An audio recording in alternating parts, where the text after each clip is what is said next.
Marcos, capítulo 5, versículo 1.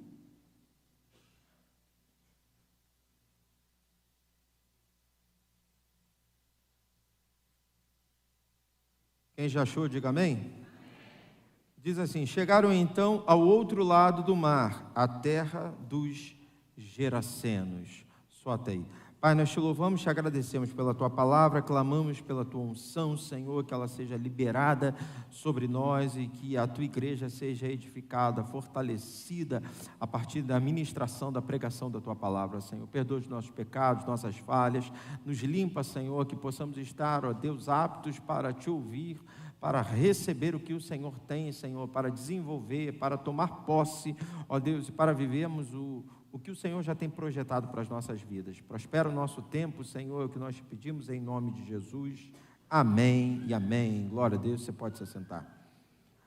Antes de eu pregar, só uma satisfação para os irmãos. O pastor Manuel e a pastora Vera não estão aqui na manhã de hoje, porque infelizmente nós perdemos um pastor muito querido, amigo, pastor Juarez, que é o pastor da igreja, era o pastor da igreja Sarça Ardente, na Ilha do Governador, uma pessoa muito próxima nossa. Mas ontem à tarde, 1h30 da tarde, eu recebi uma ligação do filho dele, me comunicando o falecimento do pastor Juarez, e o pastor Manuel foi com a pastora Vera lá no velório que está acontecendo lá na igreja, lá na ilha, agora na parte da manhã, ok? Vamos lá.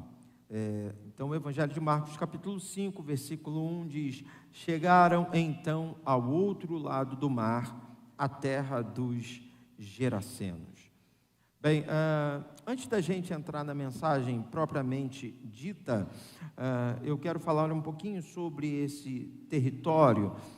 Em algumas versões bíblicas, fala sobre a terra, ou chama essa terra de a terra dos Gadarenos, né? Na minha está Gerasenos. É porque, na verdade, os Gadarenos, eles eram um remanescente antigo, descendentes dos Giraseus, que eram aqueles antigos gigantes, né? Os filhos de Anaquins, dos Refaíns.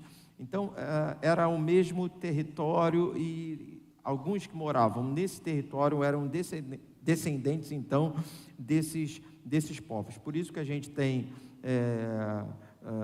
a Bíblia chamando eles de Gadarenos ou chamando eles de Gerasenos, mas o nome do território, pelo menos nos dias bíblicos, era Gadara, né? Então, se você falar Geraseno, se você falar Gadareno, em qualquer uma das opções você está acertando. E Gadara, ela fazia parte de uma das 10 cidades que formavam a Decápolis, né? Era uma cidade que tinha um comércio forte, era uma rota de comércio, e uma cidade que era composta por gentios, uma cidade vista pelos judeus como uma cidade pagã, né? Então, são as informações que a gente tem sobre Gadara. Aquela região toda da Decápolis, dessas 10 cidades, toda ela era habitada pelos gentios e consequentemente, um território conhecido como um território pagão. Agora, para a gente já começar a entrar na mensagem, a Bíblia nos mostra que a maioria dos milagres realizados por Jesus aconteceu em torno do Mar da Galileia, né? Jesus viveu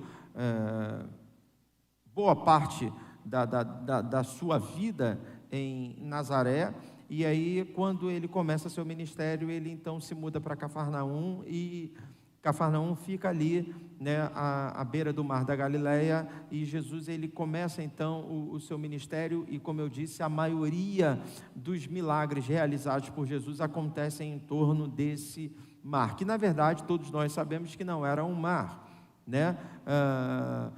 Era um alargamento, né, uma baía, né, do Rio Jordão. Rio Jordão, que nasce no alto do monte por conta do derretimento do gelo e da neve sobre o Hebron, e ele vem descendo, e aí ele chega no Mar da Galileia, que é essa grande bacia, esse grande lago, né, e depois ele continua descendo, e ele vai morrer, desembocar no Mar Morto, que é a parte mais baixa da terra, né? O Mar Morto é um lugar que é chamado de morto não à toa, porque o nível de sal é tão alto que nem uma bactéria, nem um micróbio consegue sobreviver nas águas do Mar Morto, né? 10 vezes mais salgado do que qualquer um outro oceano.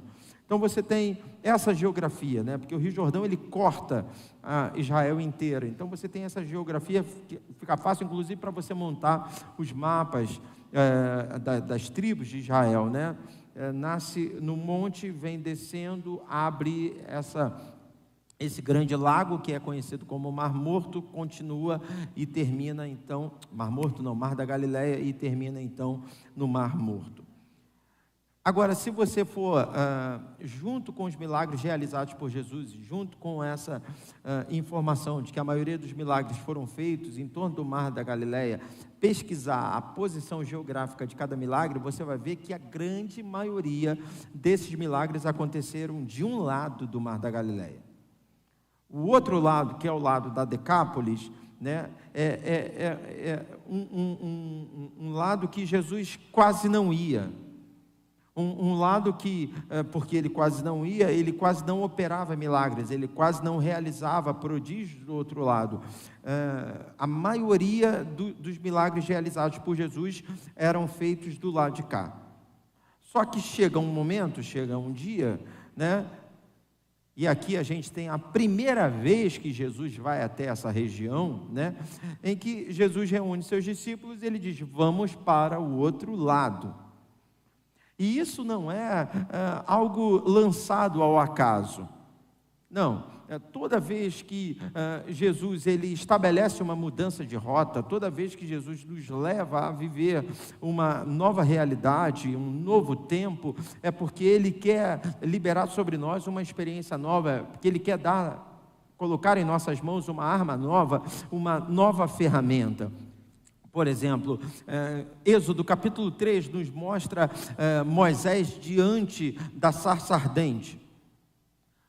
A Bíblia fala, e todo mundo aqui conhece a história, Moisés durante 40 anos viveu no Egito, até que, porque ele cresceu dentro do palácio, ele foi adotado pela filha de Faraó, e ele vive 40 anos no Egito, até que chega o momento que ele se desentende com um soldado egípcio, e ele acaba matando esse soldado egípcio que estava maltratando um escravo hebreu. Ele, como hebreu, ele vendo o seu povo sofrendo diante de um soldado egípcio, ele acaba perdendo a linha um pouco, não muito, e ele tira a vida desse soldado egípcio.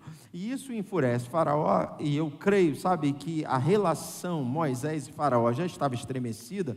Eu acredito que em outros momentos Moisés já estava batendo de frente com as ideias de Faraó, que isso acaba sendo só o estupim.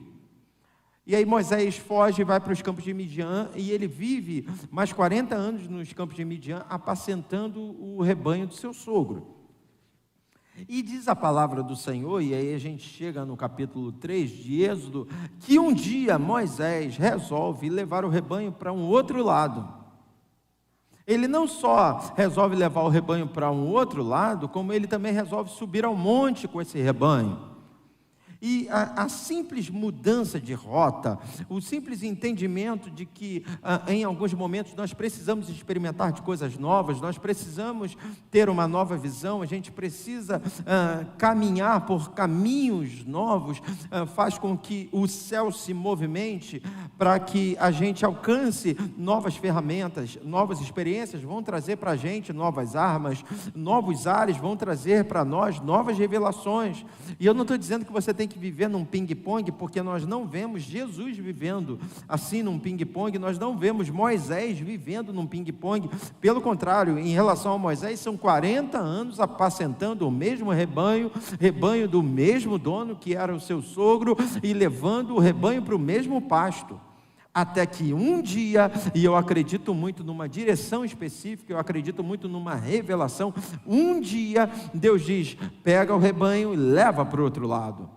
Um dia, Jesus olha para os discípulos e diz: vamos atravessar para o outro lado. E aí, quando a gente tem essa direção, a gente não deve ter medo. Quando a gente tem essa direção, a gente, mesmo com cautela, e eu não tenho nada contra você calcular riscos, eu não tenho nada contra você vigiar enquanto caminha, mas mesmo vigiando, mesmo cauteloso, se Deus está te incomodando a experimentar algo novo, experimente, porque você vai alcançar determinadas ferramentas a partir da aceitação desse envio para esse lugar novo. Sabe, queridos, existem pessoas que entram ano, sai ano e vivem as mesmas experiências, porque estão no mesmo lugar, vivendo debaixo da mesma atmosfera, mesmo Deus falando aqui, falando ali, mesmo você sendo direcionado para experimentar de coisas novas. Não, eu tenho medo, é conservadorismo demais, até que um dia Deus te sacode, te tira desse lugar, dessa inércia, te leva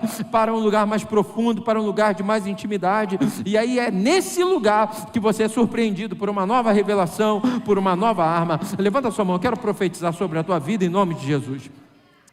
Nós estamos fechando o ano de 2022 e eu quero dizer para você que há um segredo para o sucesso. Que segredo é esse, pastor? A permanência, a submissão, a obediência. Você foi plantado aqui na Nova Jerusalém, você tem um pastor, você tem uma liderança constituída e não tem como ficar inventando, porque você é uma seta na mão de um arqueiro. É o arqueiro que dá a direção, é ele que mostra para você aonde você tem que chegar e a velocidade que você vai atingir. Mas entenda bem, toda essa submissão não pode engessar um movimento, não pode engessar a possibilidade de uma nova revelação. Você é submisso, você é obediente, mas sobretudo você entende que existe um Deus no céu que pode te fazer sim experimentar de coisas novas, e se Ele está te mandando atravessar para o outro lado, debaixo da autoridade que há no nome de Jesus, eu profetizo, você vai chegar lá, e chegando lá, você vai viver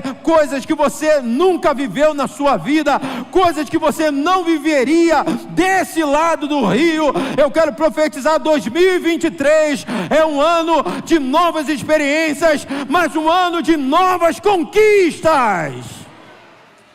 Para a glória de Deus, irmão, para a glória de Deus. Seja obediente, mas ao mesmo tempo intrépido. Seja submisso, mas ao mesmo tempo ousado. Quantos eram os apóstolos, hein? Quantos? 12.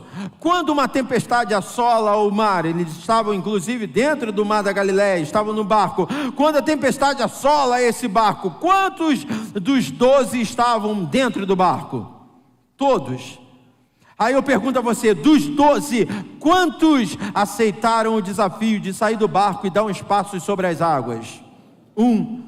Eu tenho certeza que aquele que é conservador vai dizer: eu vou ficar aqui, porque afinal de contas não tentarás o Senhor teu Deus. Eu não posso brincar de ser crente. Mas eu não vejo Pedro brincando de ser crente. Ele diz: se tu és Jesus, me faça ir ter contigo. Aí Jesus diz: então vem. Ele não faz algo novo debaixo da sua própria mente, debaixo do seu próprio pensamento, mas o que ele faz novo é debaixo de uma palavra. Sai do barco e venha. E aí, mesmo que todo mundo tenha medo, ele sozinho andou, eu não sei quantos passos, se 2, 3, 4, 5, 10 passos, mas ele deu alguns passos sobre as águas. E até hoje, meu irmão, não se conhece no mundo inteiro alguém que tenha vivido tamanha experiência só porque aceitou sair do barco quando ninguém queria sair, só porque se arriscou no meio de uma tempestade quando todo mundo preferiu ficar seguro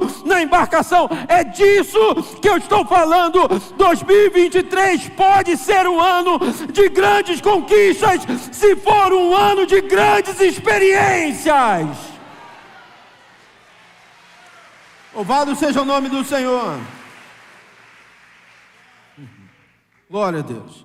Jesus atravessa para o outro lado, e ele atravessa para Gadara, ele atravessa para a terra dos Anaquins, ele atravessa para Decápolis, ele atravessa para a cidade dos gentios, ele atravessa para uma cidade pagã. O que ele viu naquela cidade? Eita! Segura na mão do seu irmão e diga assim: você vai ver o que ninguém vê. Olha para o teu irmão e diga assim: você vai encontrar potencial onde ninguém encontra.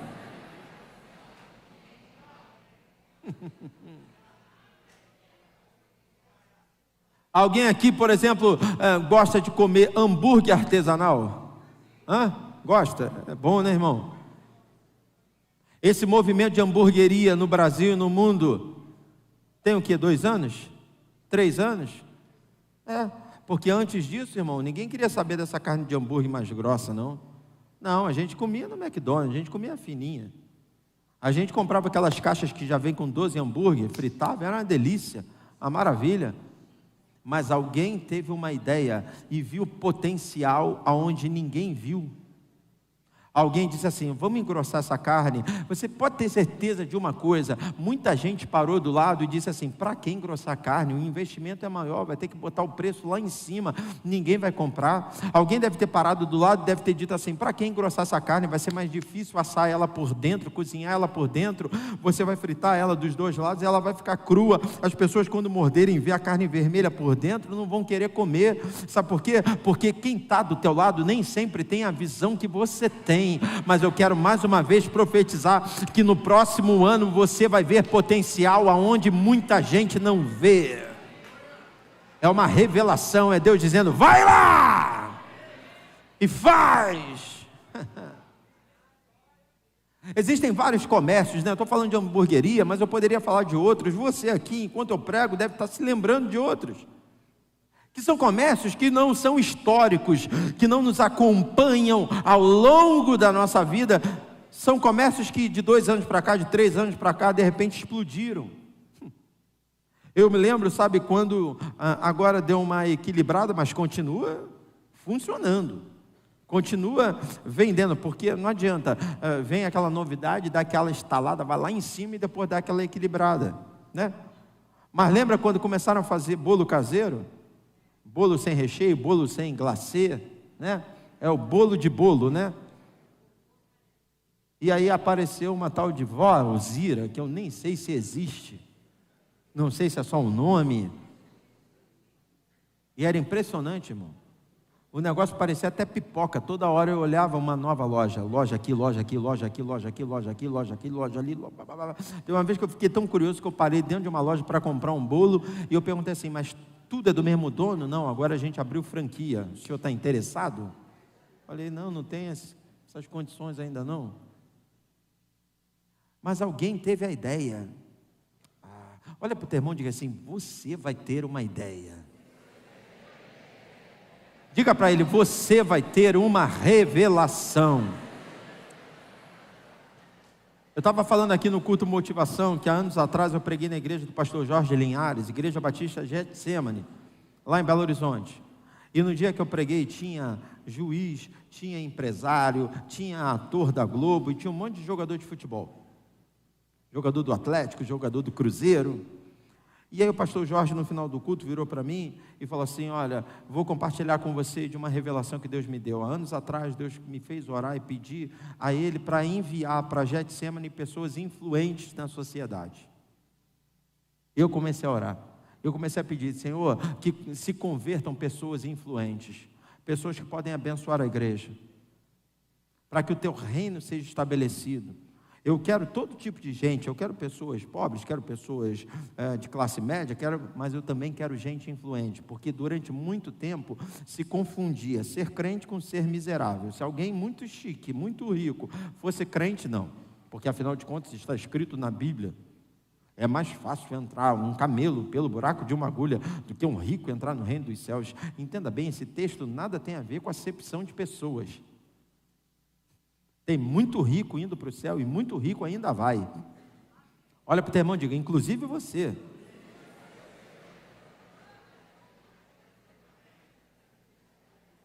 O que esse texto fala é que às vezes a gente começa a ganhar muito dinheiro e a gente se esquece de Deus. E aí é por isso que não entra no céu. O problema não é ter o dinheiro, o problema é ter o dinheiro e se esquecer de Deus. Ok? Então não há nada de errado na oração que o pastor Jorge fez. E eu durante um tempo comecei a orar. E eu comecei a pedir a Deus, Senhor, traz pessoas influentes mesmo para a igreja. E em várias situações, sabe, irmãos, eu não vou ficar dando nome de fulano, de ciclano, de beltrano, porque eu não quero expor ninguém. Mas em várias situações a igreja precisava de uma solução e apareceu um membro da igreja com a expertise para resolver. A igreja precisa bater uma laje, por exemplo. Não, pastor, eu tenho uma fábrica de laje, pode contar comigo. A igreja precisa pagar os IPTUs atrasados e resolver. E aparece um advogado tributarista, um dos melhores do Rio de Janeiro, me dá aqui que eu calculo e resolvo tudo. Várias áreas. Deus atendeu. A gente tem orado e a gente tem pedido. Só que de um ano para cá o Espírito Santo mudou um pouquinho a minha oração e eu comecei a clamar. Eu continuo pedindo a Deus para trazer gente influente, mas sobretudo eu estou pedindo a Deus para te fazer alguém influente. Porque Deus pode colocar um negócio na tua mão que vai ser uma bênção tremenda na tua vida e uma bênção tremenda também na vida da igreja. E eu tenho, visto isso, irmão. É impressionante. Às vezes a gente lança uma ideia só na igreja. Uau! Esses dias não, no meio do ano a gente fez um encontro de solteiros, né? E aí a gente não tem ainda um salão de festas grande aqui na igreja, mas a gente vai ter, esse terreno ali vai atender a gente nisso. Um salão de festas bonito. Então a gente enfeita a nossa garagem, mas a nossa garagem não deixa de ser uma garagem, né? A gente só dá uma enfeitada, mas continua sendo uma garagem. Então a Zélia, o pessoal da equipe de festa, coloca aqueles panos, esticam tudo e tal. Mas depois tu dá uma reparada quando você descer para pegar seu carro. Não sei se o pastor Sebastião e a diaconisa Marli repararam ontem, mas quando a gente entra na garagem agora do lado direito, da parede direita, a gente já não tem mais um tubo de incêndio aparecendo. Porque eu mandei fazer, bandô que chama de cortina, aquele negócio que fica lá em cima. Eu mandei fazer um bandô de drywall, ele cobre toda a tubulação, todinha. Então a gente estica os panos, né? E aí aquela tubulação toda feia, aquela fiarada toda que ficava lá em cima do lado direito, não vai ter mais. Aí eu vou dar um spoiler aqui para vocês, a gente já mandou fazer uma cortina de fora a fora. Atrás do bandô vai correr um cabo de aço, né? E a cortina ela vai entrar igual aqueles mosquetões, sabe? E aí você vai encaixando a cortina. Então, quando você entrar na garagem do lado direito, você vai ter um painel de fora a fora, com uma cortina inteira, com aquele bandô. E por trás do bandô ainda estou mandando instalar uma fitinha de LED, para ficar bonito, para iluminar a cortina. Só que o que acontece? A gente tem a ideia, aí a gente compartilha da ideia. E o que me alegra é que as pessoas abraçam. Quando eu pisco, já está feito. Quando eu olho, o bandô já está lá no lugar, a fita de LED já está ali atrás. Por exemplo, essa ideia da fita de LED eu nem falei, eu pensei, aí eu cheguei do lado da Zélia, falaram da fita de LED. Eu falei, mas eu não falei com ninguém? Então alguém já teve a mesma ideia que o senhor. Eu falei, que legal. Nesse evento de solteiros, eu tive a ideia de transformar, em vez de fazer a garagem nesse sentido, o culto nesse sentido, eu preferi fazer tipo uma arena, Eu falei, a gente podia botar um palco aqui no meio e tal, levantar e botar uma iluminação. Aí a Vitória estava aqui resolvendo umas coisas, teve uma hora que ela chegou lá na garagem, olhou e viu o palco, e ela falou assim, caramba, impressionante, Essa turma faz tudo que o senhor pede.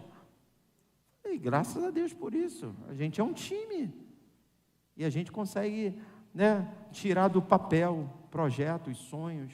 Eu tenho pedido isso para Deus, que Deus traga mão de obra especializada, que Deus traga gente com visão, que Deus traga pessoas apaixonadas pela igreja, apaixonadas pelo reino, para que a gente faça e faça direito. Uma simples ideia de assistir um jogo junto, irmão. Você pensa assim, não dá trabalho. Irmão, você tem que dar um trabalho. Mas aí você bota organizado, e está os 2 projetores lá, estão os 2 telões, tudo arrumadinho, com caixa de som, tudo funcionando. Mas não adianta nada o pastor ter a ideia e não ter quem compre, quem participe.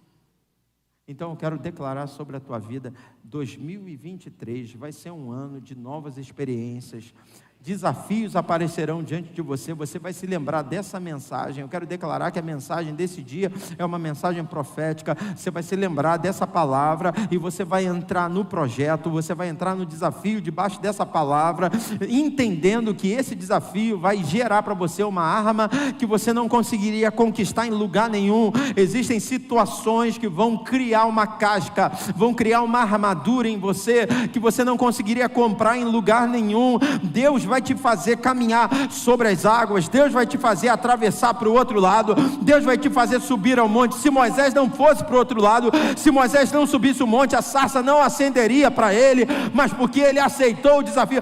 Mas é mais cansativo, é mais difícil, eu estou cheio de ovelha, e eu tenho que chamar todas elas para vir comigo, não me deixa aqui no beabá, no dia a dia, naquilo que é comum. Não, Moisés, vai para o monte. Mas por quê?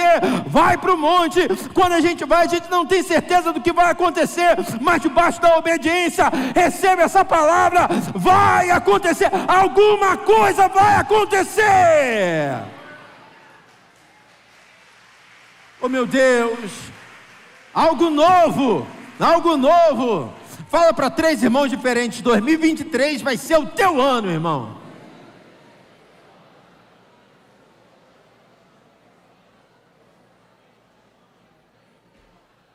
Ideias novas, direcionamentos novos.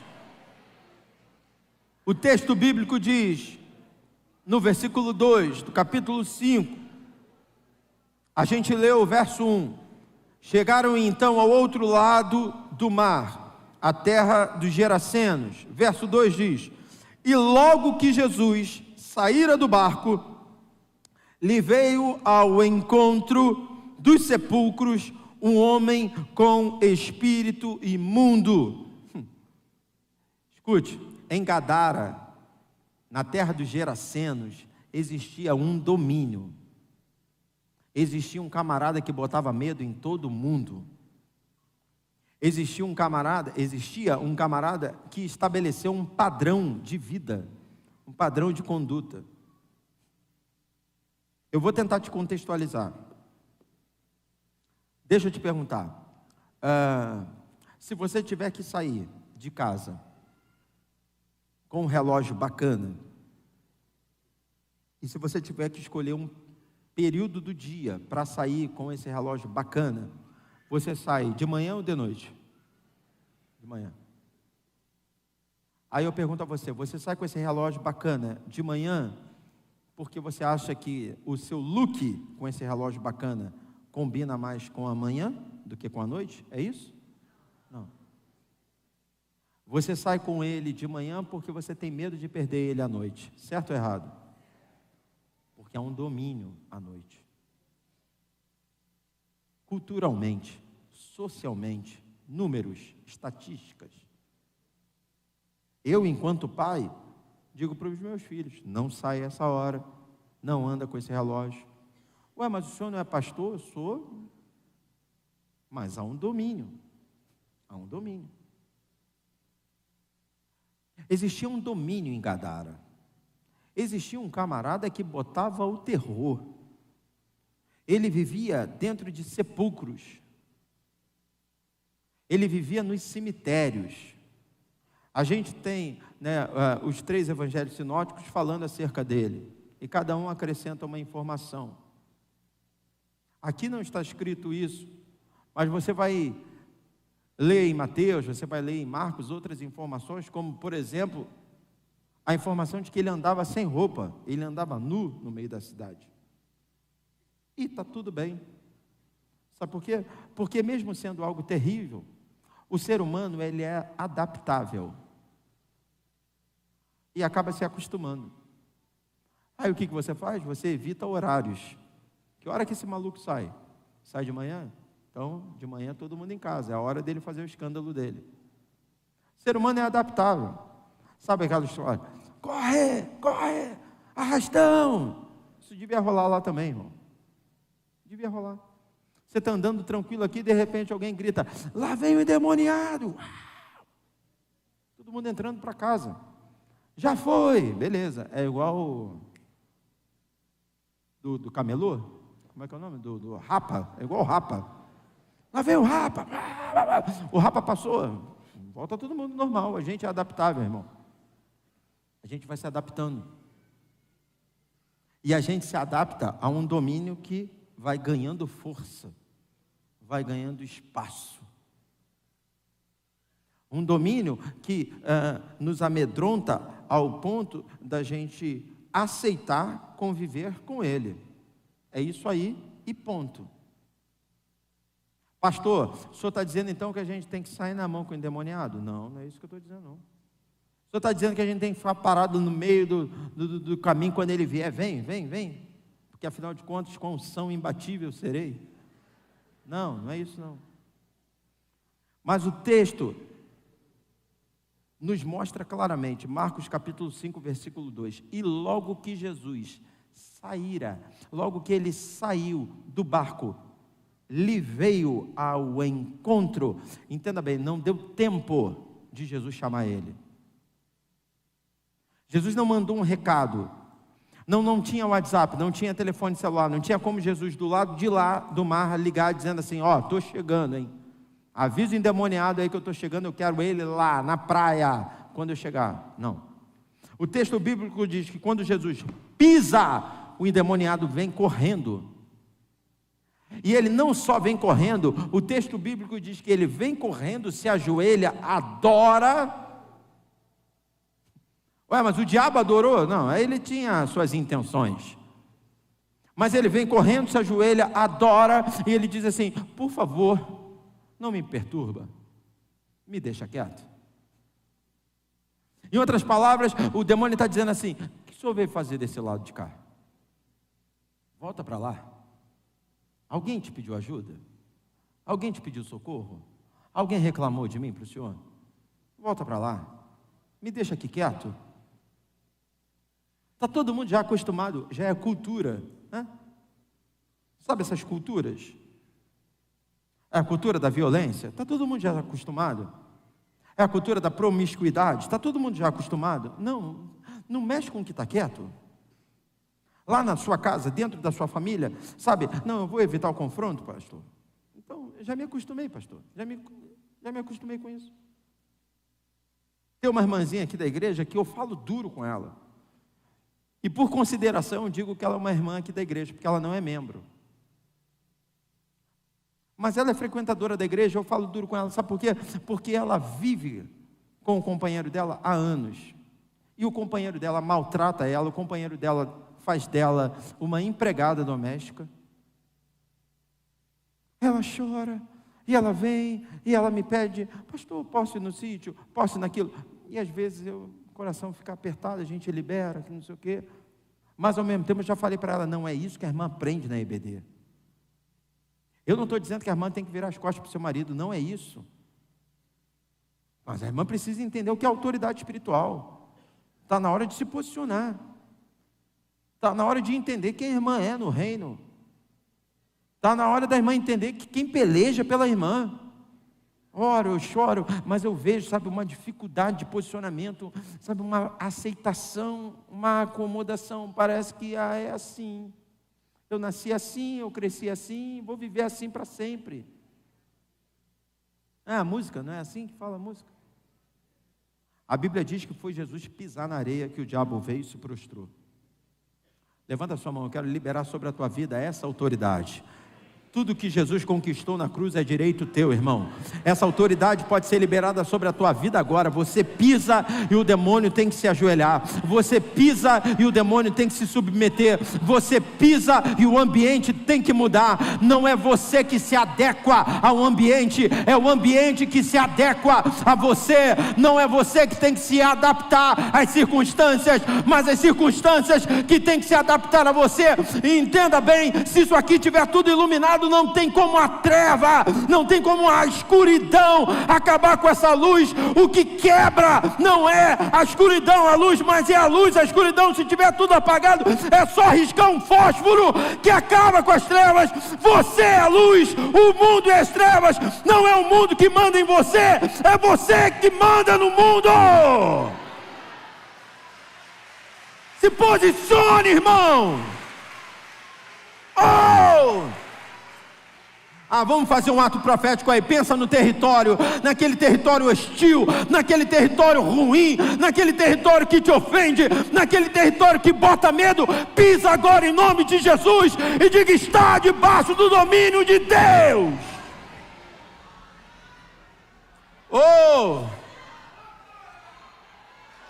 Sai do barco hoje, irmão. Sai do barco, sai da zona de conforto.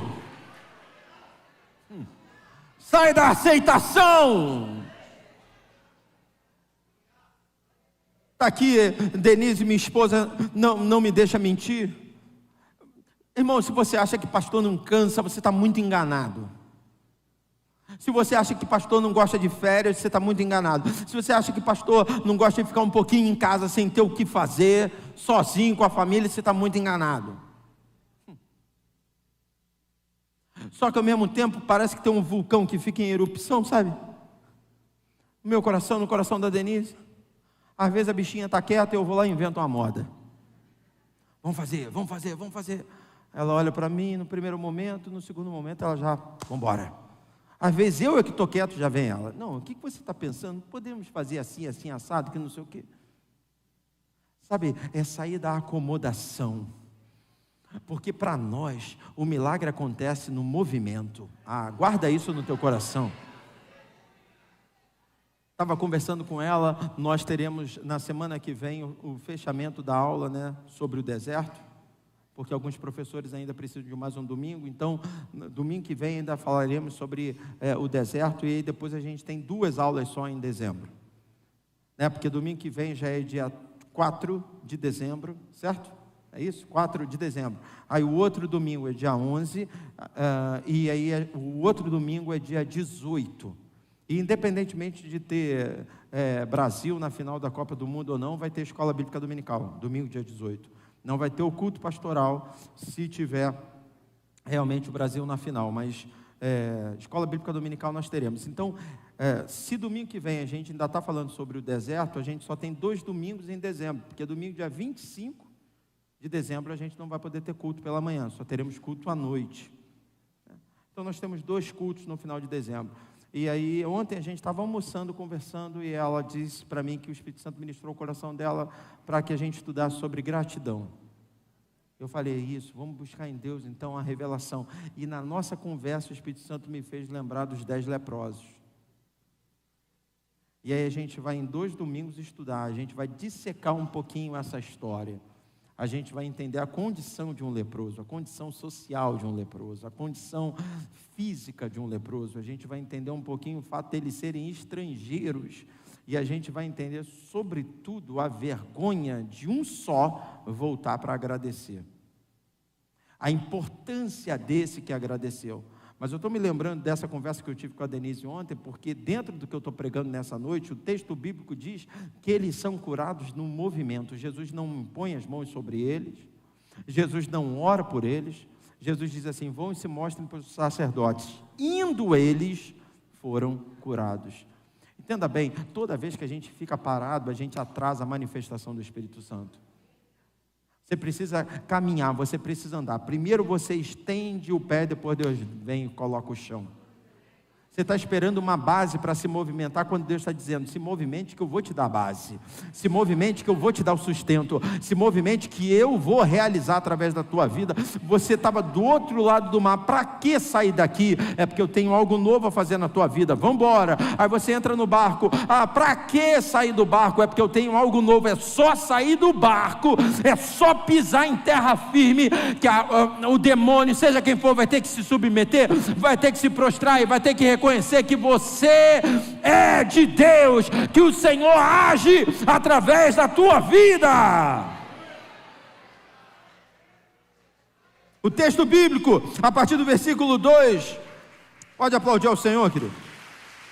Glória a Deus, glória a Deus. O Texto bíblico a partir do versículo 2 diz o seguinte: e logo que Jesus saíra do barco, lhe veio ao encontro dos sepulcros um homem com espírito imundo, o qual tinha a sua morada nos sepulcros, e nem ainda com cadeias podia alguém prendê-lo, porque tendo sido muitas vezes preso com grilhões e cadeias, as cadeias foram por ele feitas em pedaços, e os grilhões em migalhas, e ninguém podia domar, e sempre de dia e de noite andava pelos sepulcros e pelos montes, gritando e ferindo-se com pedras. Vendo, pois, de longe Jesus, correu e o adorou, e clamando com grande voz, dizia: que tenho eu contigo, Jesus, Filho de Deus Altíssimo? Conjuro-te por Deus que não me atormentes. O demônio está dizendo: por favor, eu peço por Deus, me deixe em paz. Eu não sei você, mas eu vou sair daqui disposto a não deixar o capeta em paz. Eu vou sair daqui disposto a pisar e a conquistar tudo aquilo que Deus tem colocado nas minhas mãos. Oh, em nome de Jesus, levanta a sua mão e receba essa palavra. A tua família é do Senhor e o diabo não toca. A tua casa é do Senhor e o diabo não toca. Teu ministério é do Senhor e o diabo não toca. A Nova Jerusalém é do Senhor e o diabo não toca. Esse bairro é do Senhor. O Rio de Janeiro é do Senhor. O Brasil é do Senhor e o diabo não toca. Oh!